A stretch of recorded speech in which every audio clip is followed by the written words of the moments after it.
This one tip from a famous coach, worth 10,000 yuan, completely flips what you think powers the Penhold backhand. Here's a tip that's worth $10,000, and it comes from a very famous player.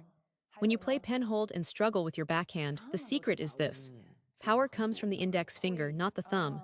Let me explain why. With a shake hand grip, you can close the racket face any way you like, press down, angle it, no problem. But with Penhold, the only way your wrist sits comfortably is in one specific position. That's why your index finger has to do the work. Press it firmly against the back of the blade. If someone tells you it's the thumb driving the stroke, I'll argue with them all day. Index finger, remember that.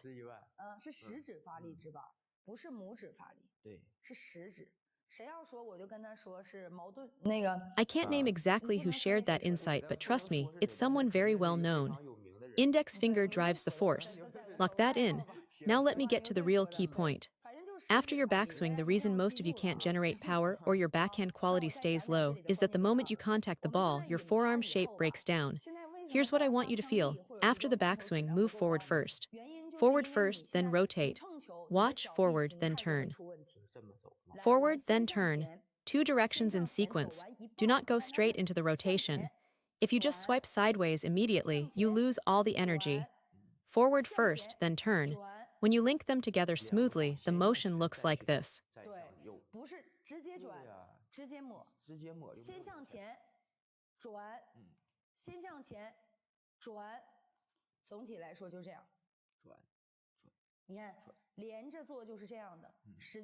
In practice, it's a 1-2 rhythm forward, turn, linked into one continuous motion.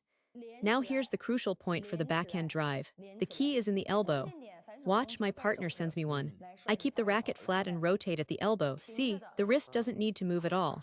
Flat rotation, flat rotation. Shake hand grip works the same way. A lot of people ask me, how does the racket get to the other side if you don't turn your wrist? Great question. You absolutely must not move the wrist. When I pronate my forearm, watch, the ball naturally arrives at this position. It's the forearm rotation that brings the racket face around, not a deliberate wrist flick.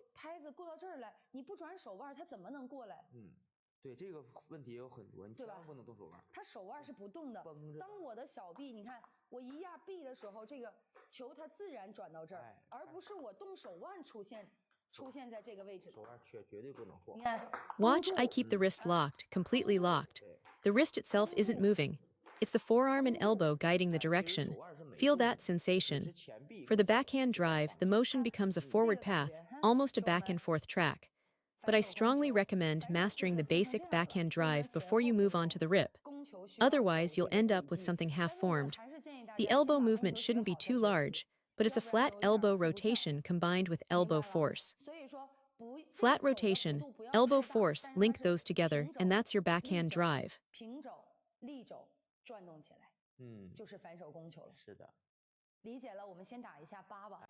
Next, I want to share the overall power structure of the backhand drive, where the force comes from and how the ball leaves the racket.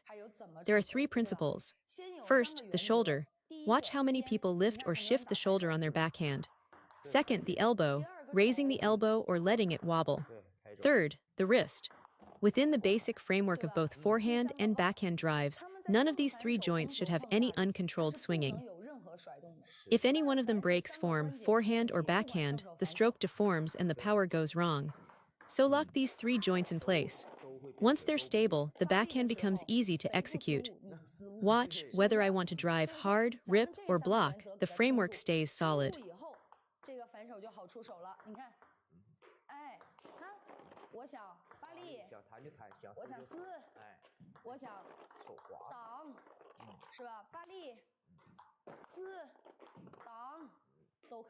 See, my base framework stays stable throughout. These three checkpoints, shoulder, elbow, wrist, please self-diagnose. If you're making consistent errors, ask yourself, is the wrist wobbling, is the elbow drifting, or is the shoulder lifting? This matters enormously. When the elbow keeps following the motion, you lose arc control, your sensitivity to the racket face disappears, and your trajectory becomes unpredictable. Now, with those three joints locked, the real power source is the separation between upper arm and forearm. How do we separate them? Does the backhand drive use the upper arm? Of course it does, just like the forehand. The principle is this: my backswing starts here.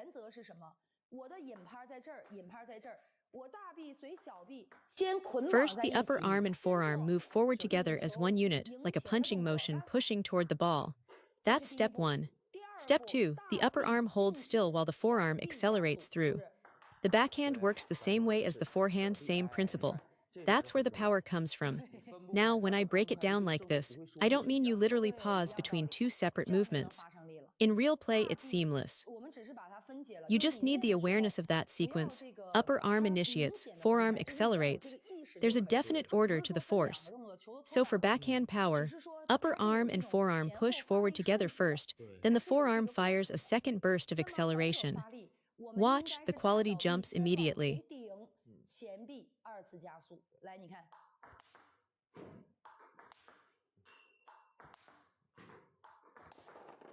What needs to stay fixed stays fixed. What needs to go forward goes forward. What needs to move moves. That's how you get a clean, powerful punch through the ball.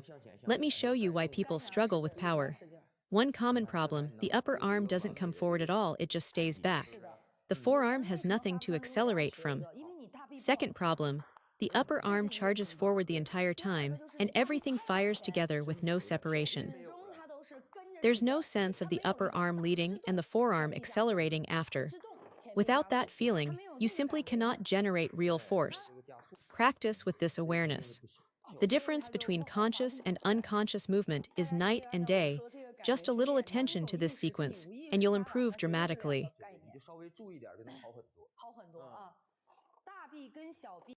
Now let me tell you the real essence of the backhand. It's in the wrist hook, locking the wrist forward in a hooked position. Let me explain why. When my coach first taught me the backhand, I started with a forehand grip and switched to backhand, and my wrist sat in a straight line with my forearm. Every time I tried to generate power, I'd naturally flick or bend the wrist outward. My coach told me, push your wrist out and hook it forward. I didn't understand at first. It felt like I had no power that way. Bending felt stronger.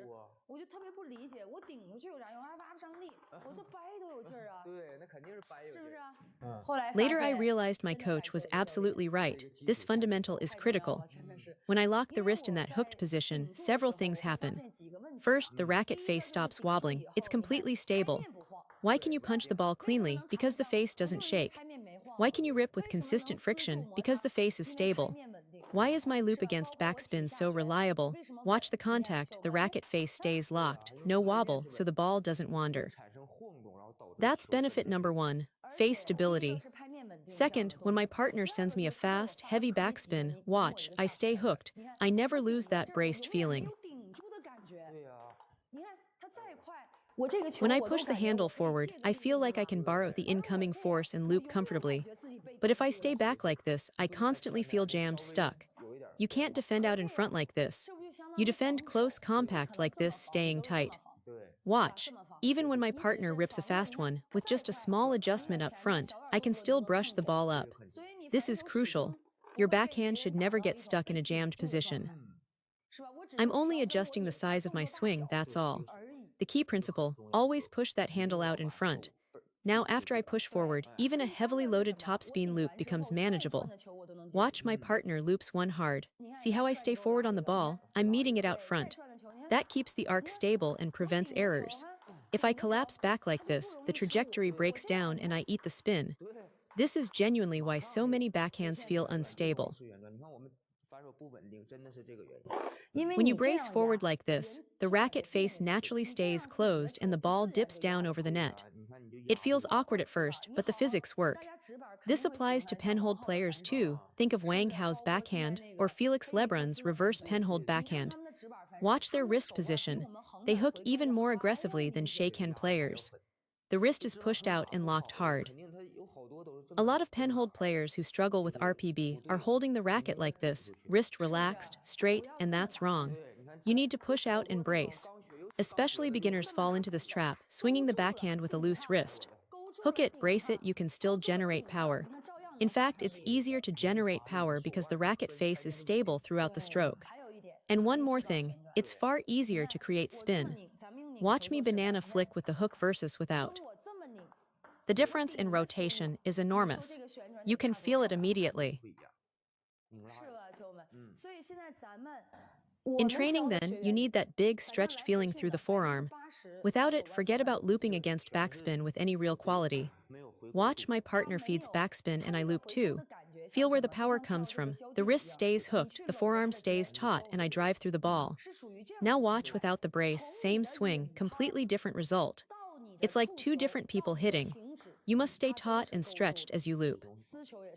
You might not notice it yourself, but compare it to professional footage, slow-motion clips of top players. Even someone like Sun Yingxia, when the incoming ball is heavy, will brace her wrist this hard, pushed all the way out, just to rip or punch through the ball. Watch my partner sends topspin and she's braced like this to tear through it. It's all for stability. Lock that wrist hook from backswing through contact, practice it until it's automatic. 得就这个感觉，你没这个感觉，来帅，你给我发个下旋。你没这个感觉，车友们，你想都不要想，你反手拉肯定，你不可能。来，我给你拉两个。哪有这个感觉？它是咋出来的？啊，我怎么出来的力量？啊？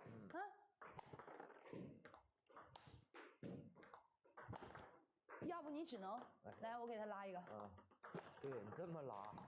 哪有劲儿啊？是不是？跟你完全是两个人拉出来，差太多。一定要绷着拉啊！那个人他可能自己看不出来，对。但咱们可以通过看比赛，你现在可以上直播看小视频，他有慢动作呀。对对对。运动员包括莎莎，有的时候反手都顶成这样了。对，他就为了压住手腕都顶成这样去撕去抽了，是吧？你看你发一个，他上圆球都顶成这样去撕，你看，看，对吧？看。